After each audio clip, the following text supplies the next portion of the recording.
Hi everyone, my name is Xolani Hlone. I'm an analyst at Moore Johannesburg, and today we are joined by Alice.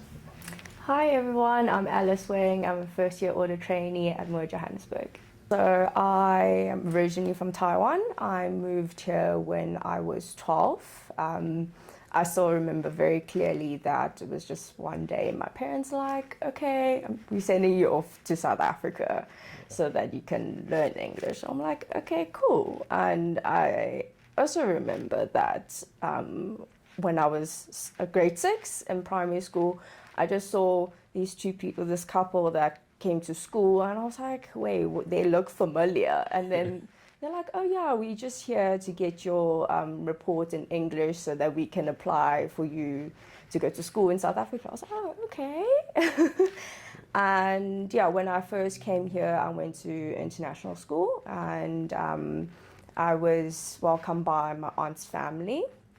They treated me like their daughter, and yeah, so then I moved to all-girls school in Cape Town, and then high school, and then university. And then I'm here now. Cool, man. And what influenced you into taking the CA route as opposed to any other route? For me, it was more of I know my dad has his own business, and he was going through a bit of a financial, I wouldn't say difficulty, but like, yeah. So Hiccup. yeah, so then I was like, okay, well, this is something that I would look into, and that I think I decided on that like when I was in grade 10.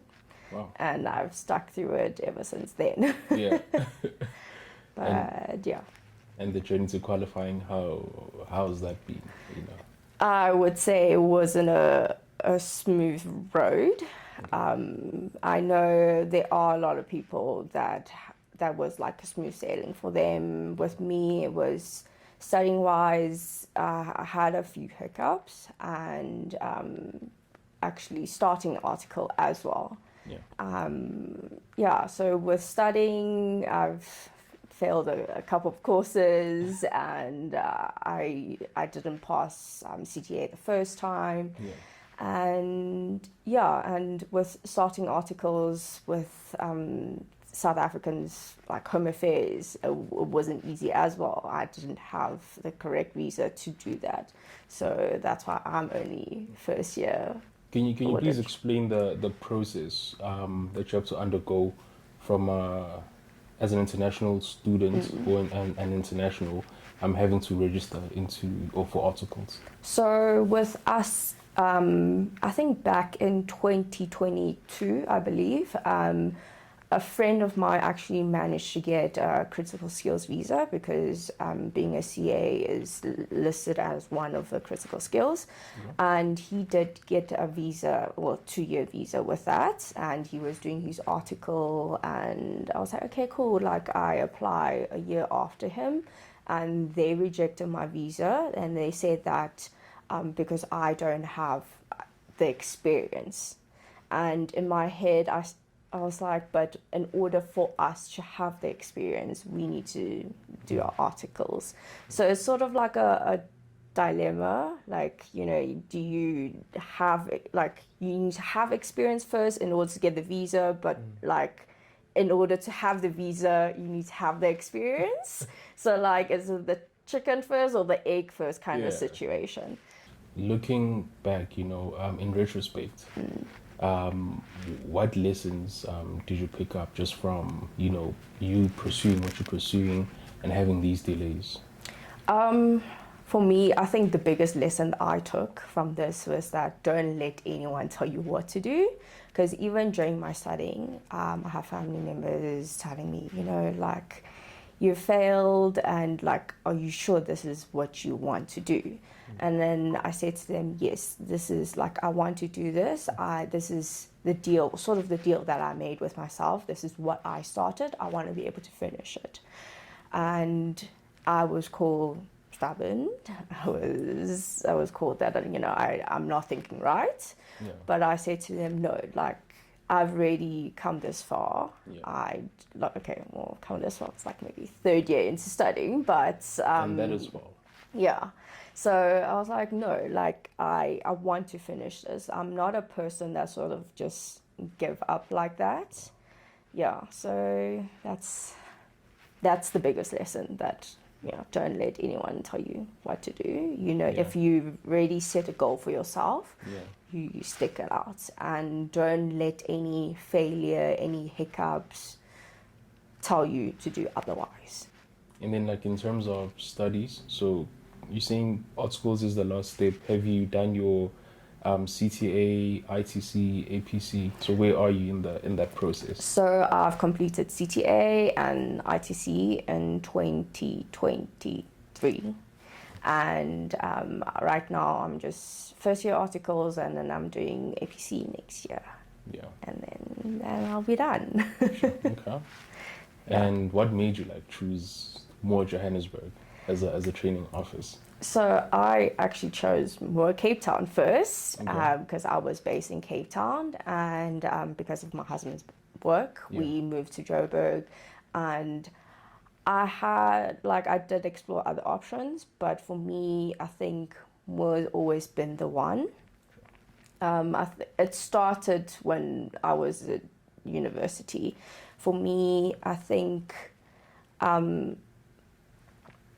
this kind of culture suit me more. Okay. Well, I don't want to just be like a number, a person, I want to be out there, be able to meet people, and because this is part of my life, it's part of my journey, and you don't know who you're going to be meeting. And I feel like I've made the right decision coming here, whether it's Moore Cape Town or Moore Johannesburg.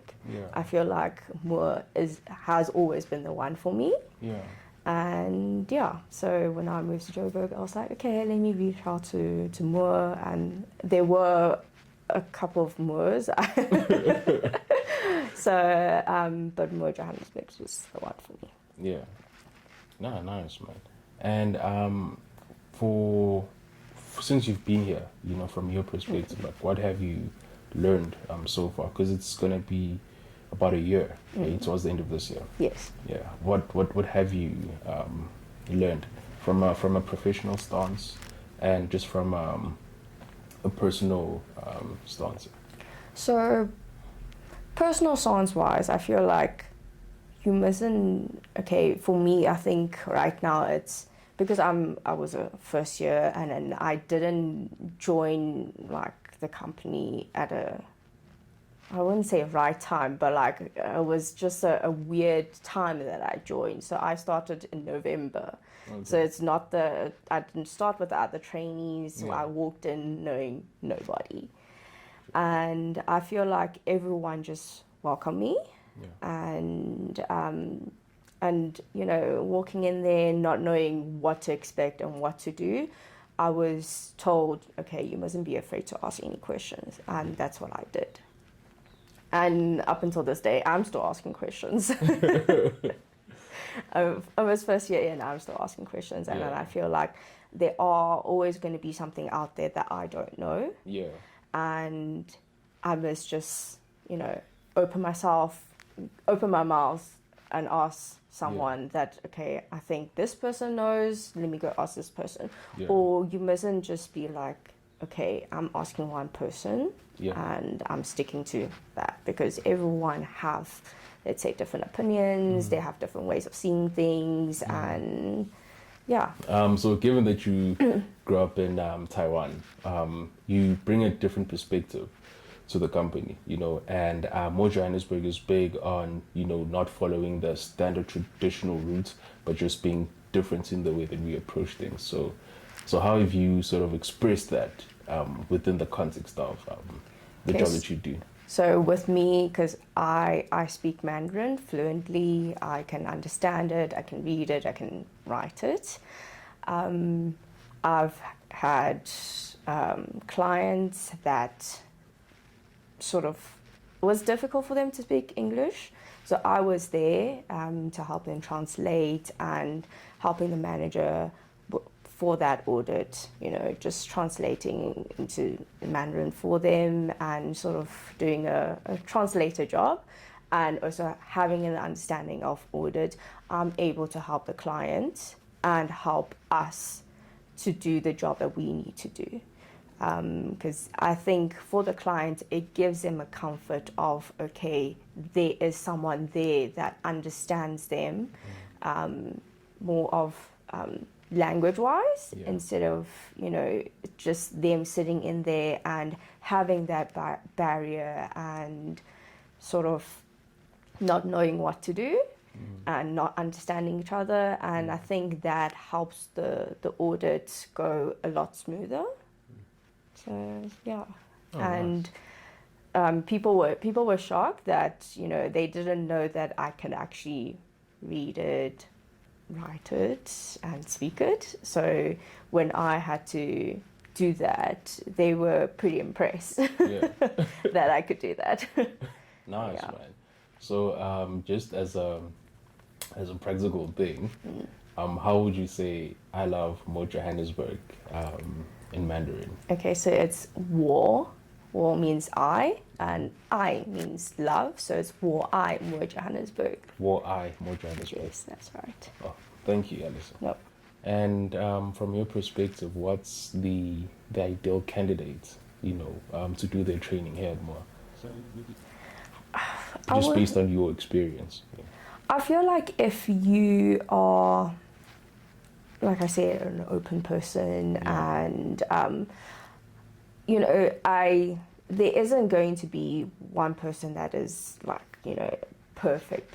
Yeah. Like no one is perfect. I'm not perfect. You're not perfect. Yeah. There is always going to be something that we sort of don't fit in. Yeah. There is always that part.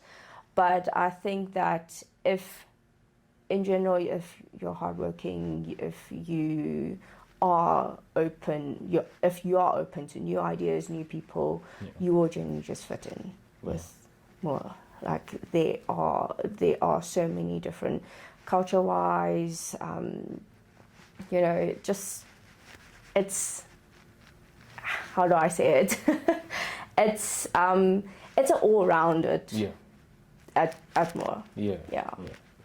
So you will definitely find your people, your footing, and your path. Yeah. So there's a place for everyone. Yes. Perfect. Alice, thank you so much for the time. It's been good chatting with you.